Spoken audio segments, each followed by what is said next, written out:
Hey, welcome back to Heroes and Videos.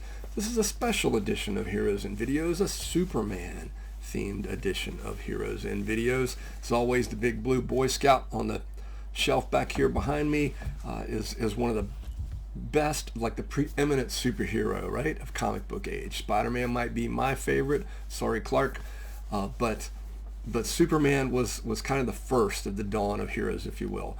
And so we're going to look at a few new Superman books that were out just in the last couple of weeks, talk a little bit about why this character still rocks, 80, 90 years? What do we got, 1938? Some quick math, 62 years to 2000, and then another 26. Oh, that's palindrome, or that's inverted. 62 and 26 is 88, is that right? So Superman's coming up on a 90th anniversary in a couple of years, and then 100 not far from that. Should be so lucky to see it.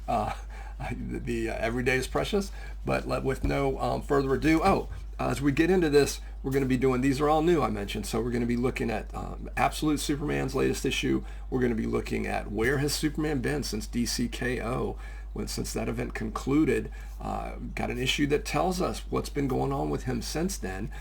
And wrapping up on a Superboy or Superboy issue that just came out recently that just has a really cool motivational message. And I know as comic fans, it's gonna hit all of you just like it did me in the feels.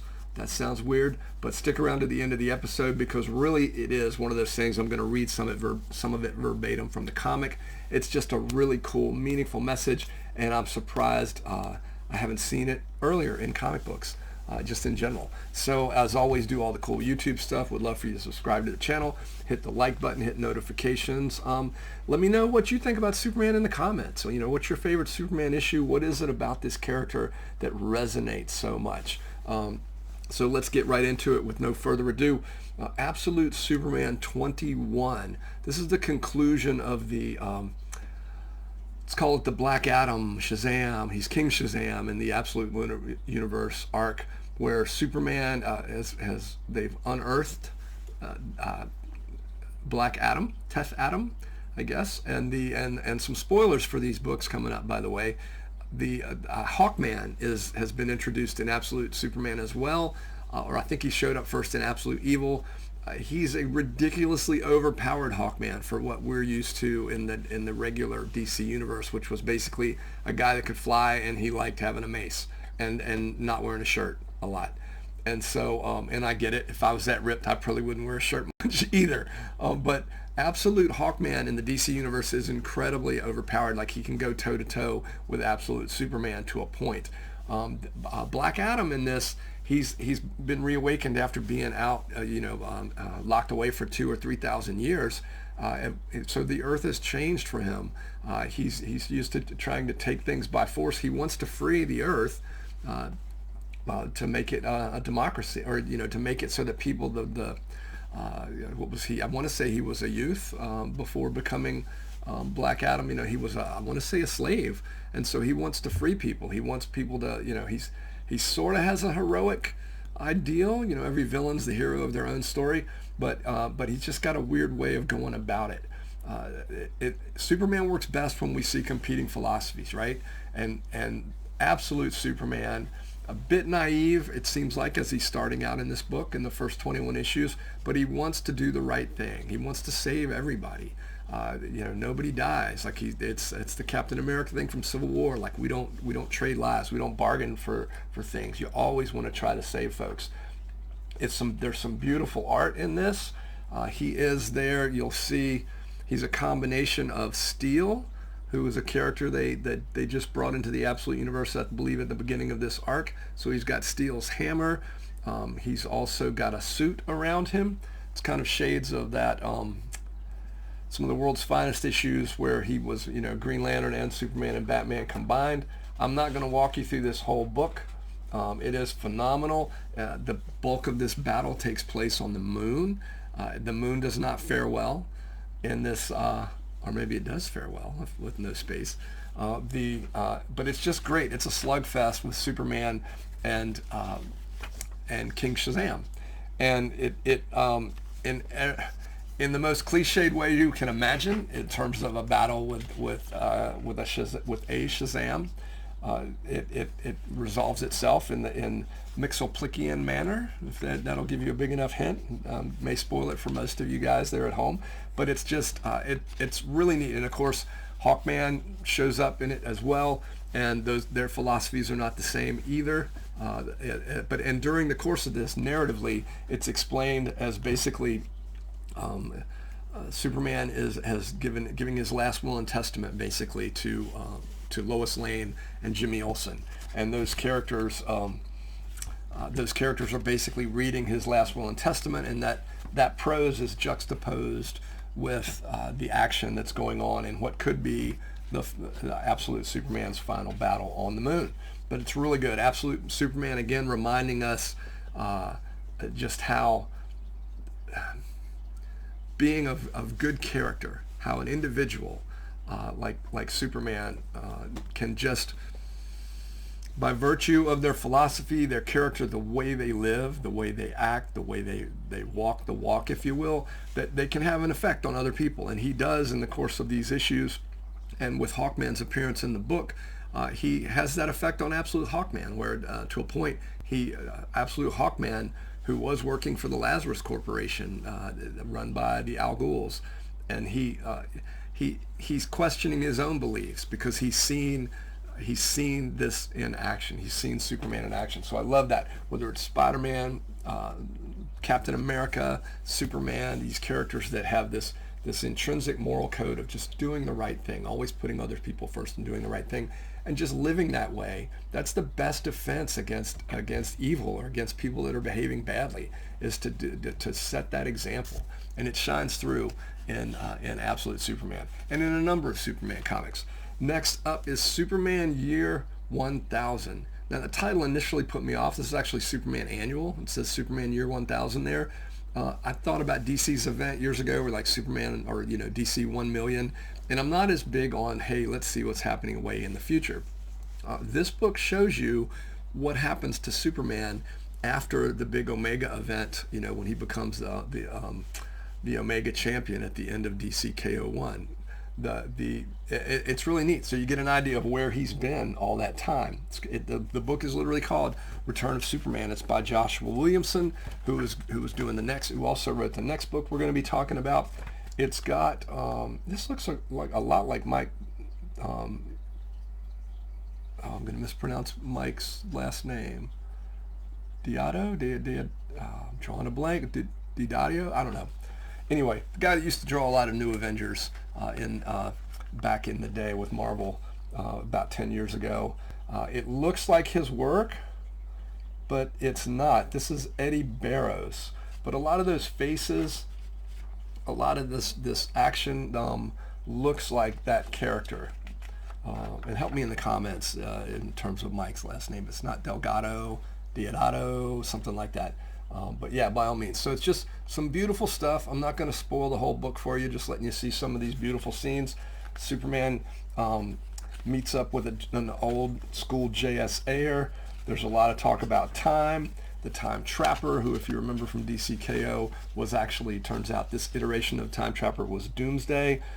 We run into that adult Legion, the Legion of Darkseid, I think is what they were called, where they were let's call them Absolute Legion, where Darkseid had groomed them to, not like that, but he had brought them up to be evil and do his bidding. And a lot of them are having a different take on that now that the DCKO event is over, and they're kind of seeing the error of their ways. Maybe some of that from back when we were, when just moments ago I mentioned, the character of Superman setting that example. And that's some of that, which is kind of great, because even with this Legion, Superman inspires them, right? So the idea being is, can you be forgiven? Is there grace if you turn from doing bad, doing wrong? Are you able to then be redeemed? And literally day after day, it's just doing the right thing, right? So a lot of Legion stuff coming up. I think this is starting to tie into the new Legion book, or will at the end. There is a great scene where some of the stuff that's been going on in Action Comics with Superboy and Booster Gold, Martian Manhunter, and Mary Marvel, which I think terrible, by the way. I loved Mary Marvel. Always thought she was really cool. She and Captain Marvel Jr.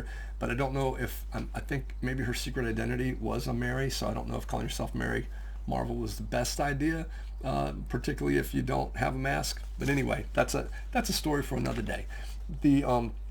So this works in and ties in to some of the stuff that's coming up in Legion.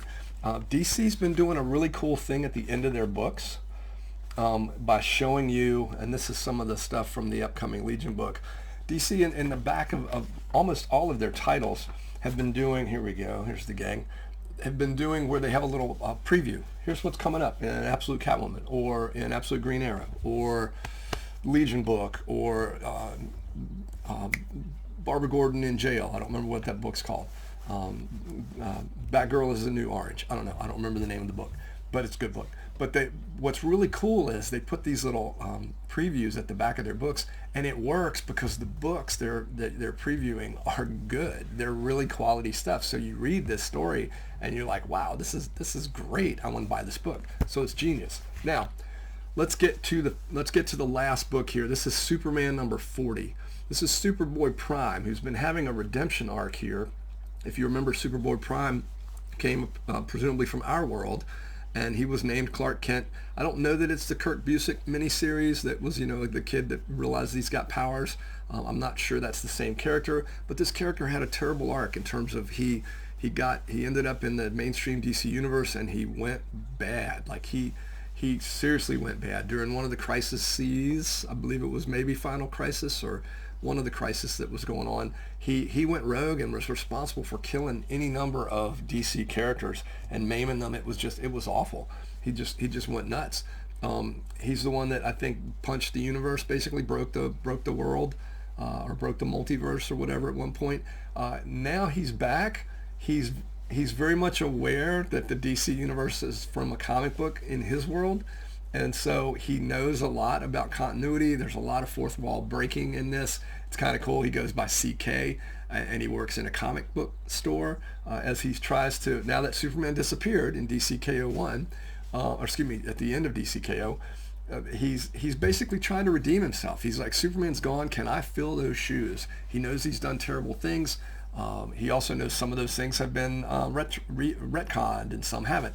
But he's trying to do the right thing, and it's always neat with a character when they try to do the right thing. I'm not aware of Manchester Black. I wasn't reading Superman when he was around.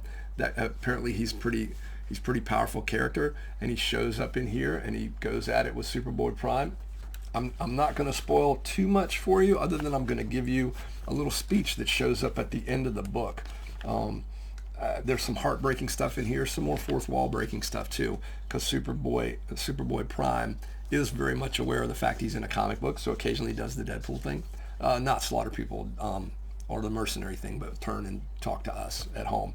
But and in the context of the book, he does some things that are meta in regards to the context of the book, if that makes sense. And spoiler, he defeats the villain.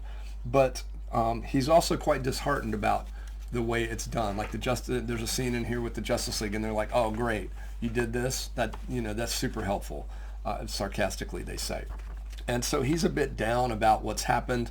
He's a little surprised at the reaction of his coworkers at the comic shop, and he has a conversation with one of the characters. Her name's Rebecca.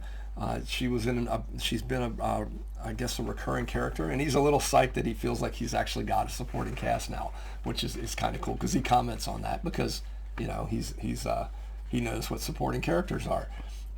I'm gonna read a little bit. I'm gonna read right from this, so bear with me, and maybe I'll put a screenshot up in the video. But he's just kind of bummed out, and here we go. She says, it sounds like terrible. It sounds like what happened here was torture and was epic, but you beat the bad guy. It's a win. And he says, and Superboy Prime, so CK says, it's not the kind of win Superman has. You see this mess I made? And she looks around and says, wait a minute. Here's some spoilers. She said, you heard what they said. You can keep your job. And he says, well, it's more than that. Now the Justice League is mad at me again. I thought I was owed my redemption arc. Just be like Superman. Do the right thing. Get my own number one. Unless, of course, he's a comic fan. I did some awful things in my past. And yeah, reboots changed that, but I still did it. So he remembers it. I wanted to just pretend everything was okay and sweep it under the rug, you know? I wanted everyone to like me so badly. I was doing something I hate, ignoring continuity. And Manchester Black took advantage of that. If I want to show I can grow and be better, I need to make amends on the terms of the people I hurt, not on my terms. And then I got to find a way to go home again. But Manchester Black gave me an idea. He inspired me in a way. But honestly, I miss my world. I miss my parents. I miss my dog. I miss my comic books. Hopefully in that order. And he misses Lori. I don't remember who Lori was. I'm assuming a love interest. So he says, I guess redemption is not as easy as a page turn. And then here's the motivational message coming to us from Rebecca here. She's like, I totally understand, CK. But you know what I love about comic books? Every month is an opportunity.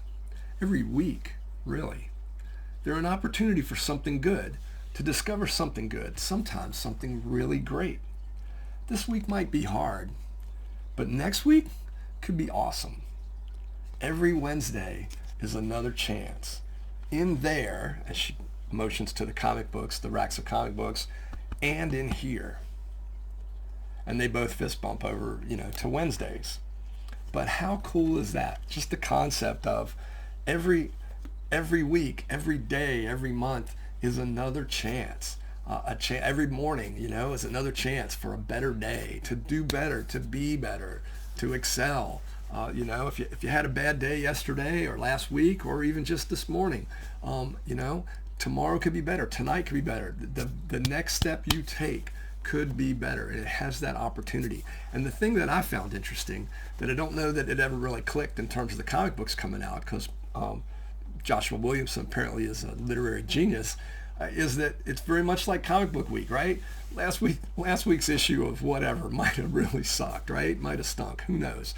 But next week, there's an opportunity for it to be better. Maybe the next issue, hey, I know there are a lot of Amazing Spider-Man unenthusiasts out there. Hey, maybe the next issue is the one, right? Maybe that turns around. I'm enjoying the book. I've always enjoyed the book.